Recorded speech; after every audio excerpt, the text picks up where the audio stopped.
না, অবশ্যই আমরা চলচ্চিত্র জগতে যারা অংশীজন আছে তাদের সাথে আলোচনা করব এবং চলচ্চিত্র সংস্কার কমিশন নিয়েও কিন্তু আলোচনা চলছে।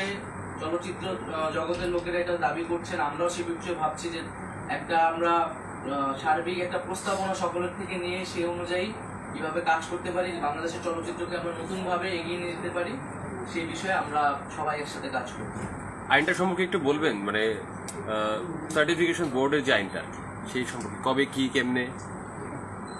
এটা এটা আপনি বলেন। সার্টিফিকেশন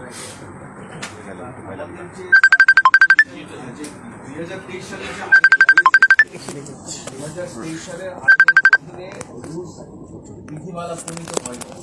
এখন কথা হচ্ছে যে আমরা যে সেন্সর শব্দটা ব্যবহার করে যে আমরা একটা বোর্ড গঠন করেছিলাম, সেটা 63 যে আইনটাকে রিপিল করা হয়েছে, সেই আইনের অধীনে প্রণীত যে 77-এর বিধি, সেই বিধি অনুসারে যেটা আসলে করা সঙ্গত নয়।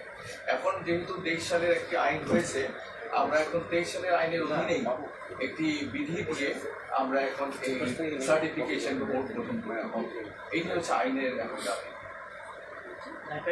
এই বিশেষের অন্য একটা বিষয় কথা বলি, যেহেতু আপনি উপদেষ্টা হিসেবেও আছেন, আমরা দেখলাম যে সেনাবাহিনীকে ম্যাজিস্ট্রেসি পাওয়ার দেওয়া হলো, আইন শৃঙ্খলা পরিস্থিতিটা আসলে নিয়ন্ত্রণের বাইরে চলে যাচ্ছিল বা আপনারা কন্ট্রোল করতে পারছিলেন এরকম, সরকার পারছিল না, কোন সেন্সে আসলে তাদের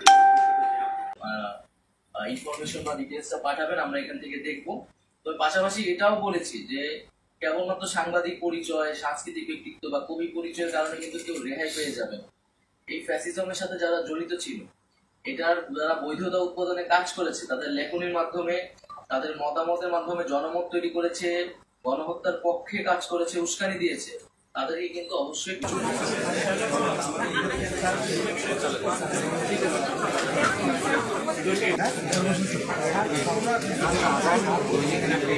ছবি